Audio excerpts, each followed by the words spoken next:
हाँ दोस्तों, नमस्कार।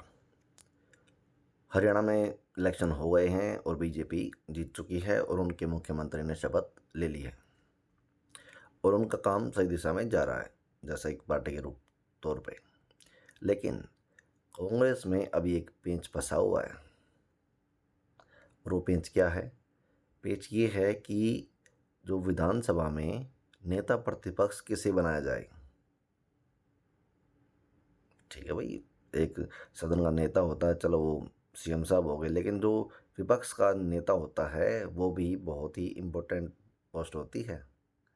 ठीक है, अब देखना ये है कि जो कांग्रेस है, क्या वो भूपेंद्र सिंह हुड्डा साहब को बनाती है या नहीं बनाती है नेता प्रतिपक्ष हरियाणा के विधानसभा चुनाव में। तो अगर देखा जाए तो जो कांग्रेस है उसके पास ज़्यादा ऑप्शंस बचे नहीं हैं। ठीक है, अब जब ये ठप्पा कांग्रेस पे लग ही गया है कि उनके सबसे ज़्यादा वोट जाटों को मिले हैं उनको, है कि नहीं? तो और कोई ऐसा नेता है नहीं जिसकी हरियाणा के हर ज़िले में, हर सिटी में पहुंच हो, जो जिसका धरातल पर जिसकी पकड़ हो। कांग्रेस में और कोई लीडर नहीं है अभी ऐसा, और वो लीडर केवल एक ही है, भूपेंद्र सिंह हुड्डा। अब देखना ये रहेगा कि कांग्रेस भूपेंद्र सिंह हुड्डा को नेता प्रतिपक्ष बनाती है या नहीं बनाती है। अगर वो हुड्डा साहब को नहीं बनाती है, भूपेंद्र सिंह हुड्डा को नेता प्रतिपक्ष, तो इसके गलत मैसेज भी जा सकता है और कुछ गलत परिणाम भी आ सकते हैं। गलत परिणाम से मेरा मतलब है, क्या पता हुड्डा साहब विद्रोह कर दें कि भाई उन्हें साइडलाइन किया जा रहा है ना? ऐसा हो सकता है। और अगर हुड्डा साहब को ही बनाते हैं तो कांग्रेस के साथ ये समस्या है कि जो हुड्डा हुड्डा साहब के साथ प्रॉब्लम ये है कि जो कांग्रेस में जो दूसरे वाले गुट हैं वो बिल्कुल नहीं चाहते कि भूपेंद्र सिंह हुड्डा को अब दोबारा से कांग्रेस की कमान दी जाए। ऐसा परसेप्शन है पब्लिक में, सब जानते हैं इस बात को। कुमारी शैलजा जी हैं और रणदीप सुरजेवाला हैं। रणदीप सुरजेवाला के बेटे तो इस बार एमएलए बन भी गए हैं कैथल से। तो रणदीप सुरजेवाला साहब का जो पॉइंट है वो थोड़े हाई चले गए हैं। और भूपेंद्र सिंह हुड्डा जो बोल रहे थे कि भी 65 सीट आने वाली हैं, कांग्रेस की सुनामी आएगी, ऐसा बोला जा रहा था बार बार। तो तब लग रहा था कि हुड्डा साहब ही सब कुछ देख लेंगे, सारा मैनेज कर देंगे, लेकिन वो कांग्रेस को जीत नहीं दिला पाई, ये भी एक सच है।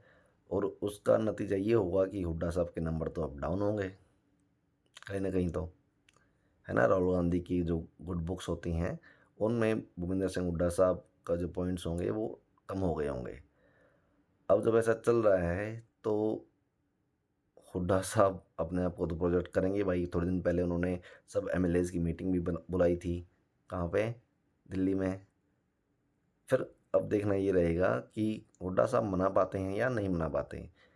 और अगर एक बार कमान हुड्डा साहब के हाथ से चली गई, भूपेंद्र सिंह हुड्डा साहब के हाथ से कमान चली गई, तो दोबारा कमान उनके हाथ में आना बहुत मुश्किल हो जाएगा। जैसे पहले ही चौधरी 2005 वाला चुनाव हुआ था, उसमें चौधरी भजनलाल जी थे, उनके नेतृत्व में कांग्रेस ने चुनाव लड़ा था, लेकिन बाद में सोनिया गांधी जी ने उनसे कमान छीन कर भूपेंद्र सिंह हुड्डा को दे दी। उसके बाद क्या हुआ? दोबारा कमान कभी उनके हाथ में नहीं गई। अब उनके बेटे, उनका परिवार बीजेपी में जा चुका है और चौधरी भजनलाल जी भी अभी दुनिया में नहीं है। ठीक है, लेकिन दोबारा कमान, कांग्रेस की कमान उनके हाथ में नहीं गई। तो भूपेंद्र सिंह हुड्डा, हर जो राजनीति के माहिर खिलाड़ी हैं उनको ये बात पता है कि एक बार कमान हाथ से चली गई तो वो बाद में वापस नहीं आएगी। इसलिए हुड्डा साहब अब बिल्कुल साफ साफ ये कर रहे हैं कि किसी भी तरीके से, ये किन प्रकार किसी भी तरीके से जो ये सत्ता की चाबी है, कांग्रेस दल की सत्ता की जो चाबी है वो भूपेंद्र सिंह हुड्डा के पास ही रहे, ऐसा उनका प्रयास लगातार जारी है। तो दोस्तों, आपका इस बारे में क्या विचार है, कमेंट में ज़रूर बताएं। ओके दोस्तों, जय हिंद, जय भारत, बाय, टेक केयर।